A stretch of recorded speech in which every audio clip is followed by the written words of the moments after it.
Welcome to the Honest Homeschool Podcast, real conversations with real homeschool moms. We are a roundtable of 7 different voices rotating each time to talk about the messy, meaningful, and sometimes hilarious parts of homeschooling. And today we are diving into a mother's education, and we are so glad you're here for it. Just a quick note before we get started. If you enjoy hanging out with us, don't forget to follow the show and leave a review. It helps more homeschoolers find this space. Okay, let's jump in. I am Beth. I'm a homeschooling mom of 2, and I am incredibly passionate about encouraging homeschooling moms in their own living education. And today we have Shanda, SarahRuth, and Katie. So I want to start by setting up the frame for this conversation, because when we talk about education in homeschooling spaces, we almost exclusively talk about our children's education. But since most of us, I think all of us actually, are Charlotte Mason homeschooling educators, we can agree that she believed a mother is a person too. And we're not supposed to just be tools or showmen or the facilitator. We're people. So our first question is really personal.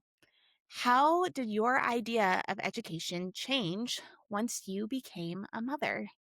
Well, I feel like for me, there was this shift when my son was getting really close to kindergarten age. I had always thought that we were going to be putting our kids into a private Christian school, but I realized that as he was nearing kindergarten, that I was already educating him in how we were training him up as a whole person. Charlotte Mason talks about children are real people.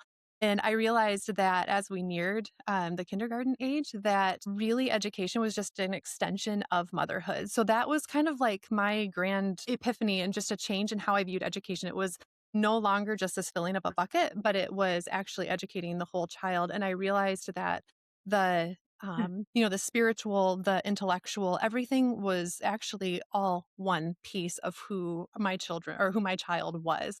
And so I think that was kind of where it became just a big shift for me when I realized that education wasn't just kindergarten through 12th grade and I had to decide where and who was going to teach him. It was, this is a real person who is going to be, educated, and just, I wanted to be a part of that. I love that. I think mine is really similar to that experience, Shanda, where all growing up, I was told, you going to school to get an education, or are you going to further your education? Those kinds of phrases that confined education so much to a classroom.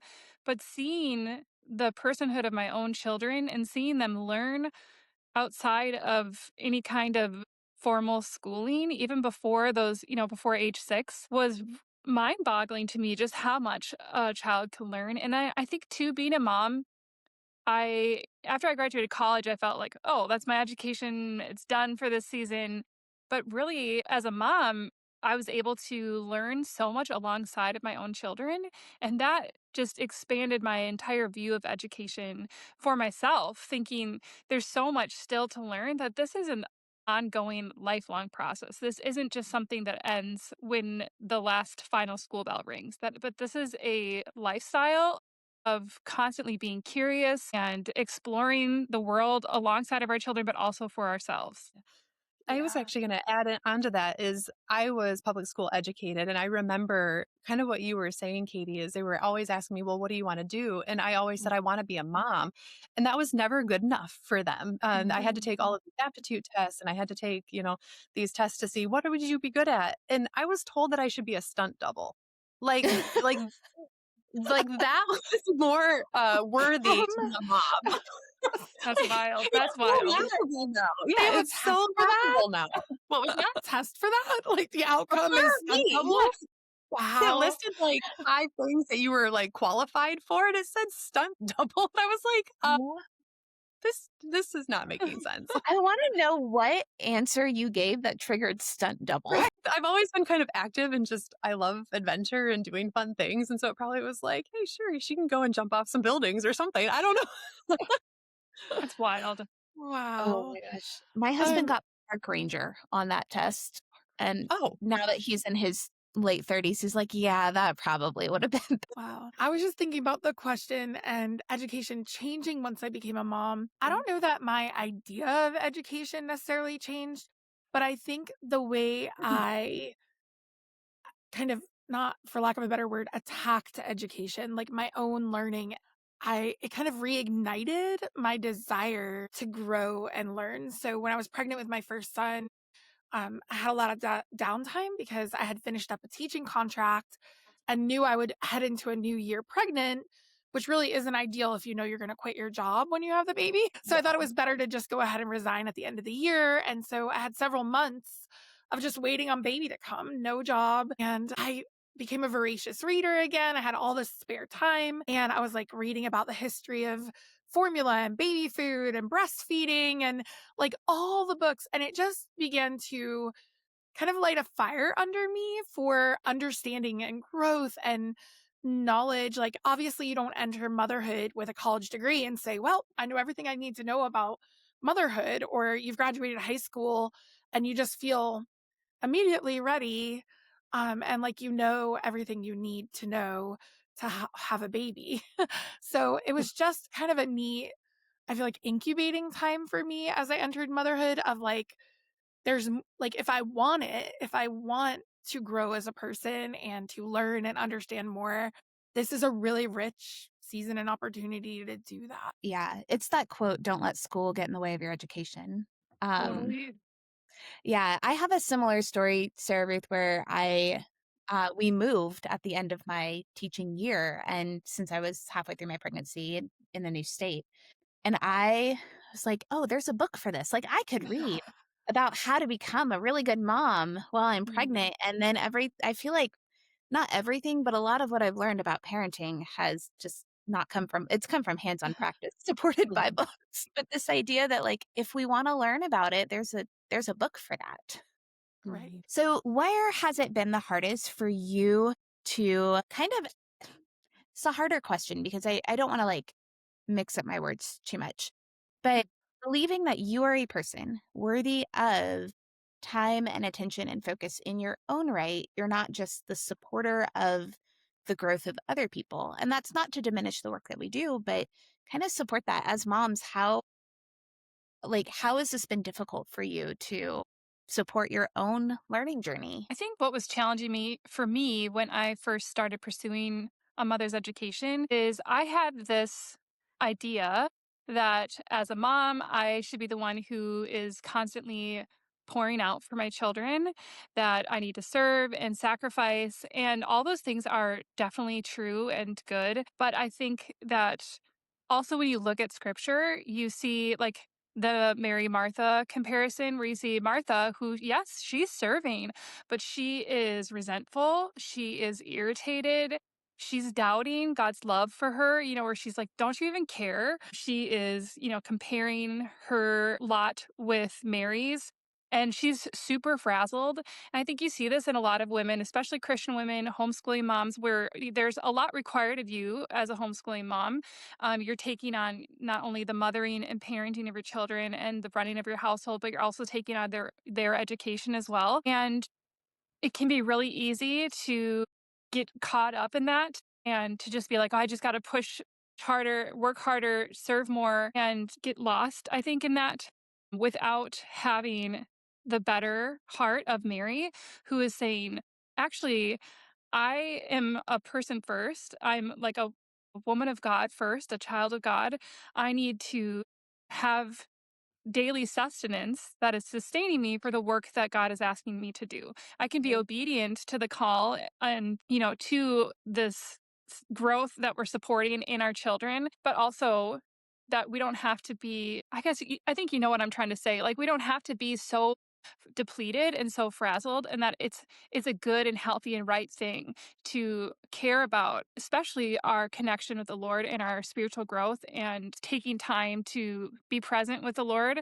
But also these other parts of a mother's education, that it's good to nurture and nourish your soul alongside of the growth that we're doing for our children. It's not just I'm giving everything to them and then there's nothing left for me. I think I see this a lot too, even in moms who are coming to the end of their homeschooling journey, where I want there to be something left. I know that even if I had 12 children, that homeschooling ends at some point or another. This is not a lifelong vocation for me, that homeschooling has a timetable. And I think it's so healthy and important to have something left of yourself and of your personhood at the end of everything, if that makes sense.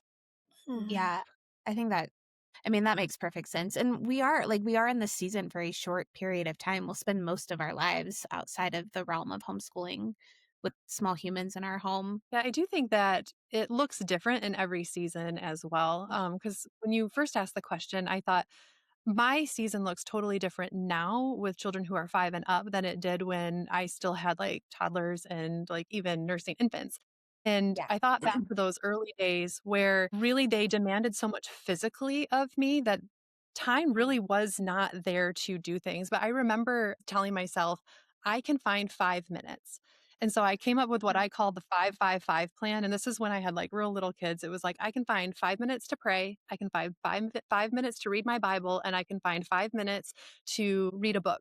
And I was like, even if I just read 5 pages in a book, or if I read one chapter in my Bible, or I prayed for 5 minutes, those were spiritually and mentally nourishing for me during those really little seasons. But now that I have older children, I do have that sweet hour in the morning where I'm able to sit and study my Bible, and I'm able to pray, and I'm able to read an educational book for myself.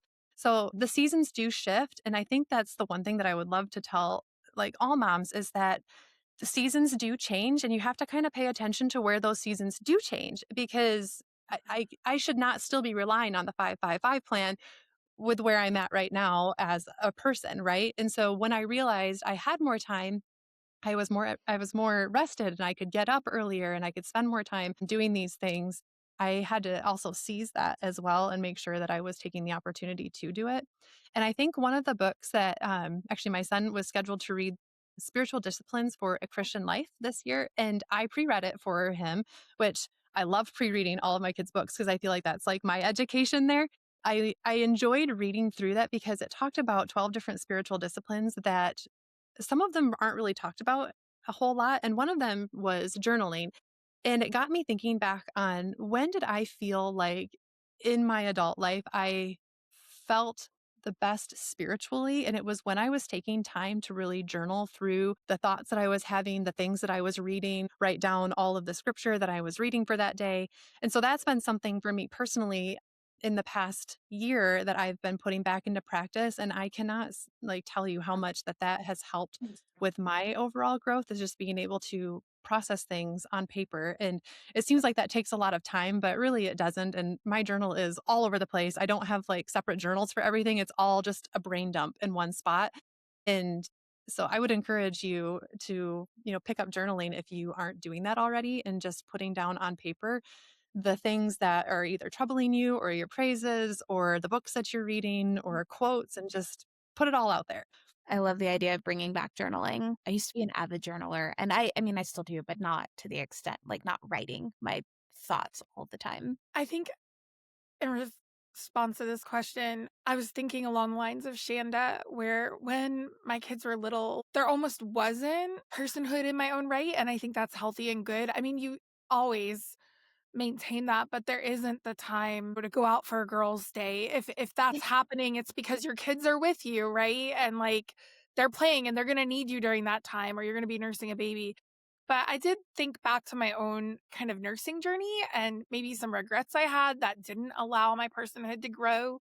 And that was like I tended to have my phone, and it was very easy to engage in social media. And like, there's no shame in that necessarily. I think everybody's habits and boundaries are different. But for me, when I reflected back on like 8 years total of nursing between the three boys, I just realized like there were times that for weeks I didn't read anything while I was nursing them, or like didn't stay in the moment even with that child. And instead I was just scrolling or trying to take care of a task on my phone, or even something like paying a bill, or oh, I'm seated, like let me take care of.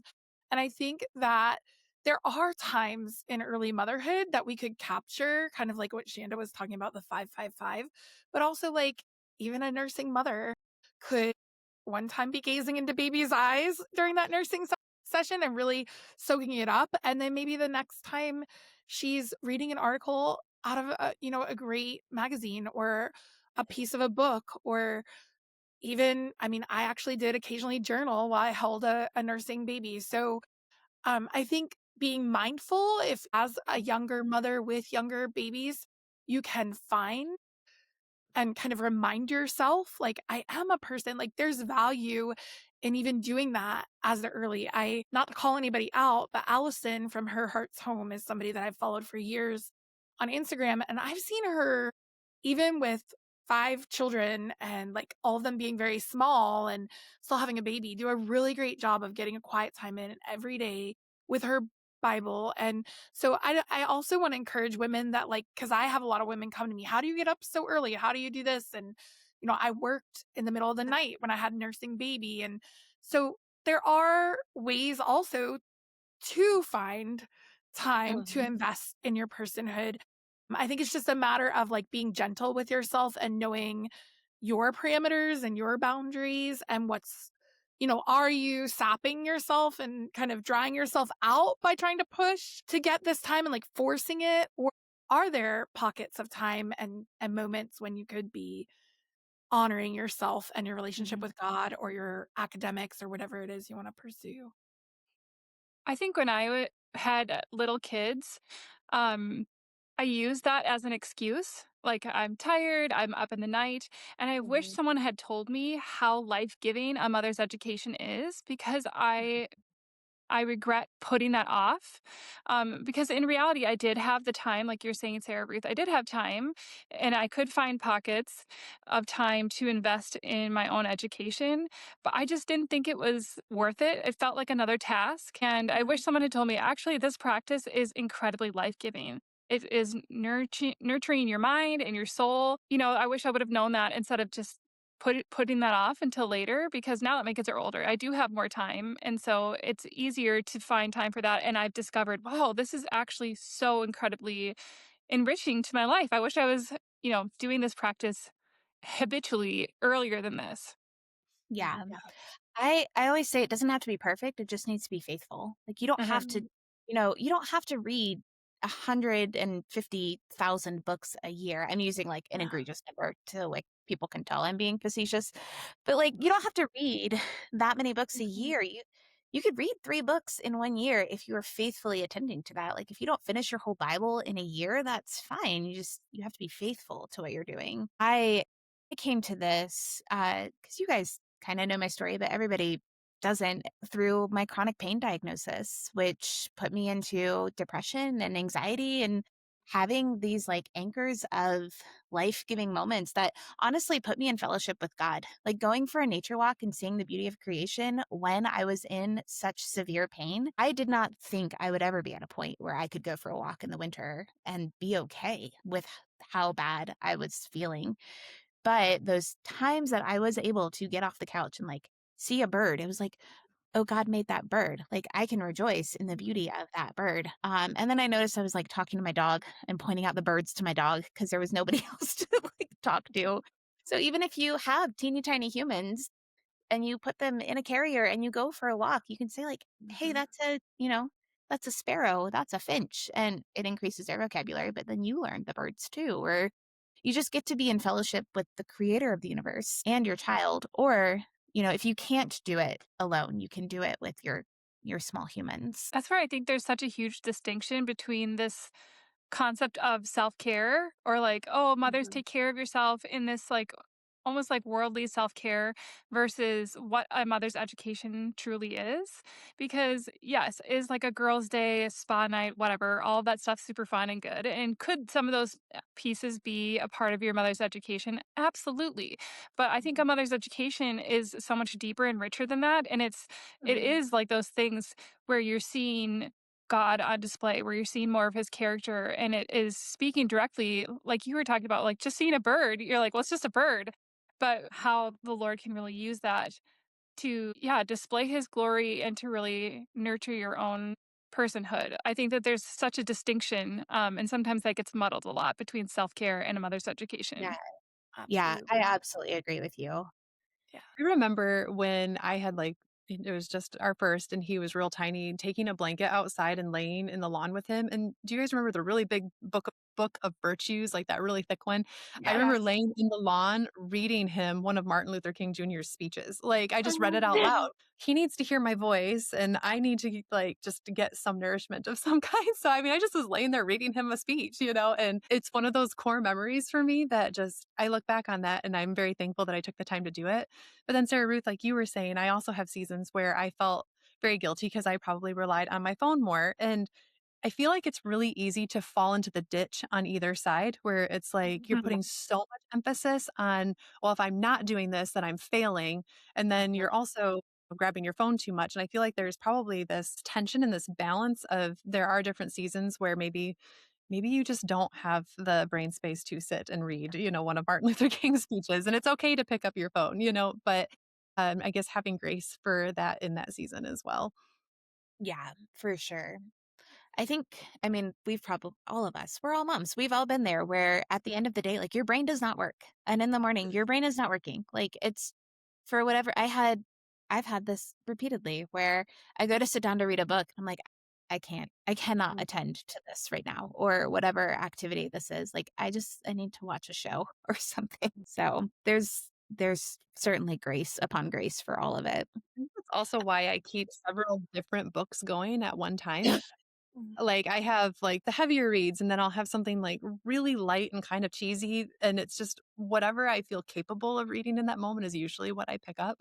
Because I used to be a one book at a time person. If I don't finish this, I can't move on to another one. But I think I probably have 4 or 5 books going right now. And I might pick up one for several days and then not see it for a week. But it really does, have to do with where I'm capable mentally in that day. Yeah.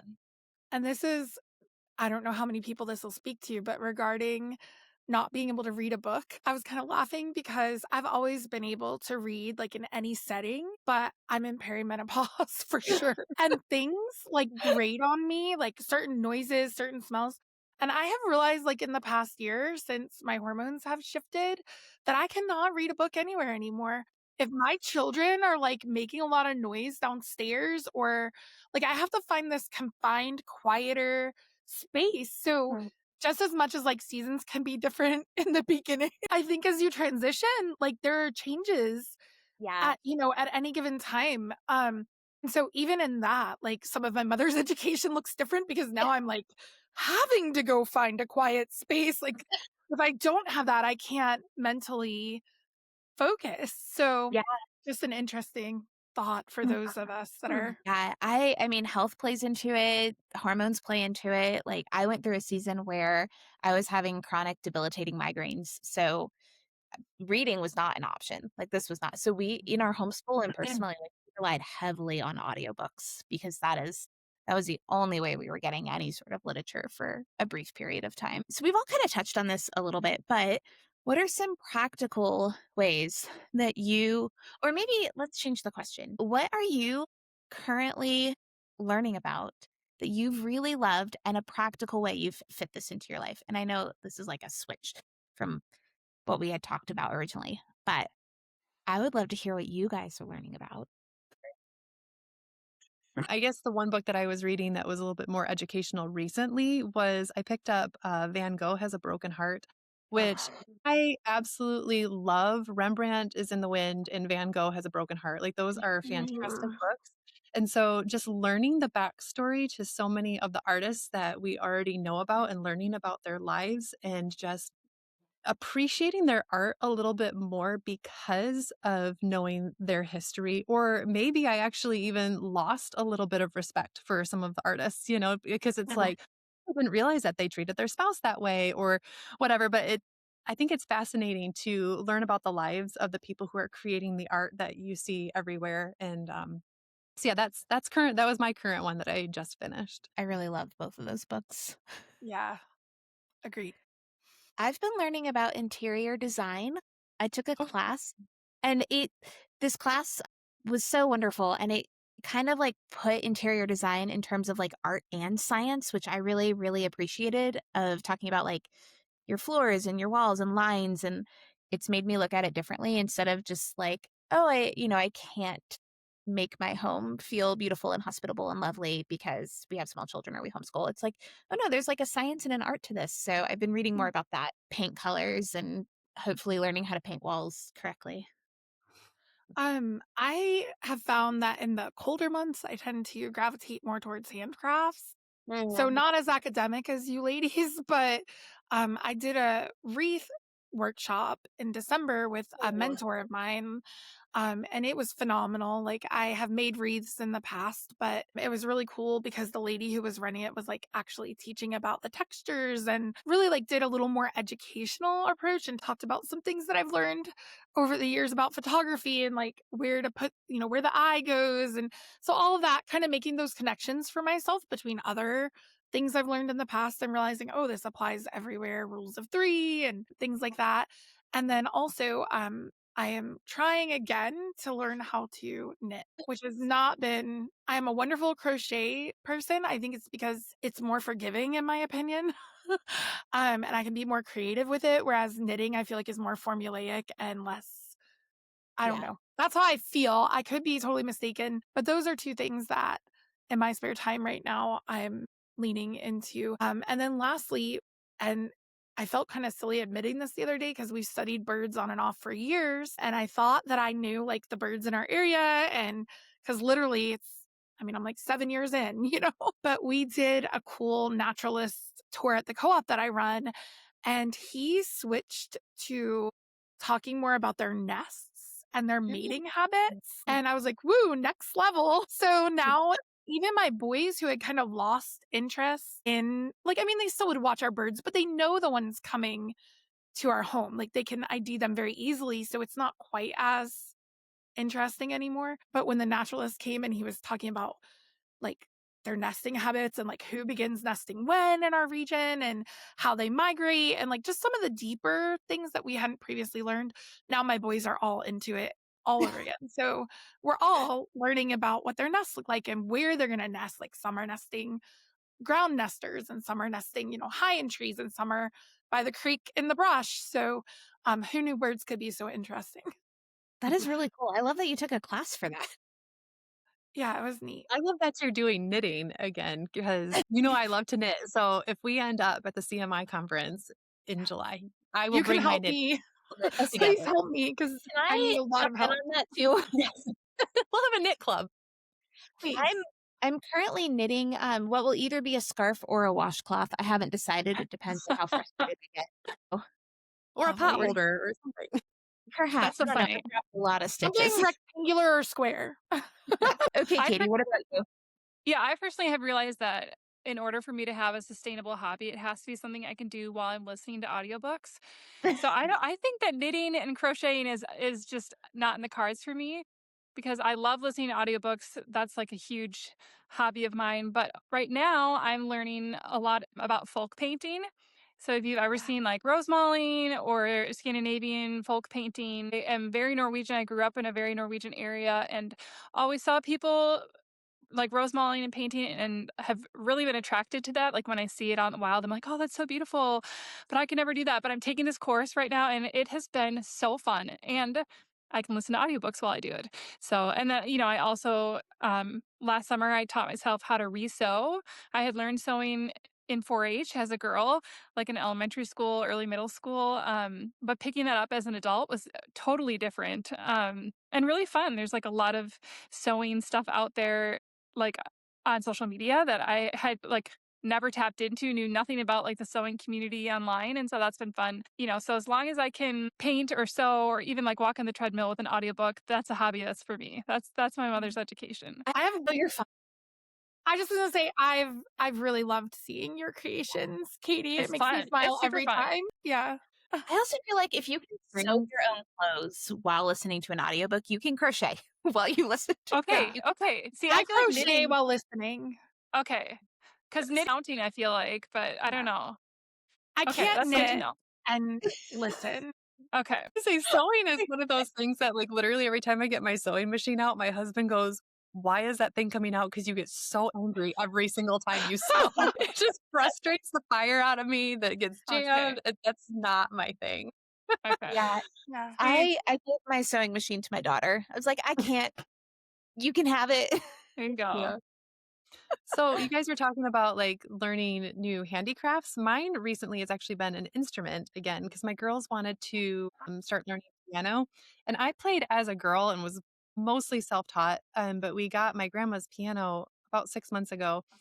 First of all, I forgot how or I didn't realize how rusty I would be actually playing because I was never really great to begin with. But I've been sitting down for probably about a half hour every day just playing on the piano because I love it. And I have found that my skills are increasing again. And so, just like, like you were saying, Beth, just consistency with something. I'm not taking lessons again, but that's something that has been really nourishing. And it has been good for my girls to see me kind of struggle through some things that they're like, "Oh, mommy really doesn't know how to play completely right now," and showing them that it does take practice and they're seeing me practice. And so they're sitting down and they're practicing and just trying to, show them that education doesn't just stop when they go to school, but mommy is still learning things too.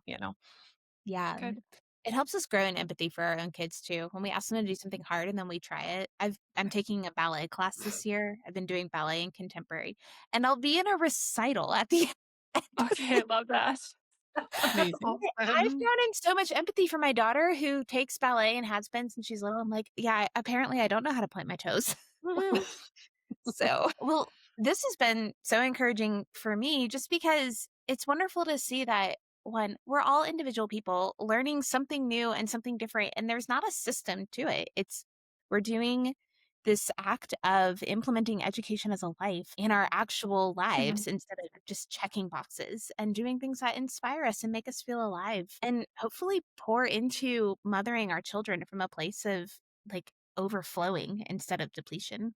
So that is it for today's roundtable. I hope it felt a little like chatting with friends who get it. If you are enjoying the Honest Homeschool podcast, the best way to support the show is to follow us, leave a review, or share an episode with a friend who needs some encouragement today. You can find us on Instagram at the Honest Homeschool Podcast for behind the scene bits and more conversations in between episodes. So thank you for listening, and we will see you next time.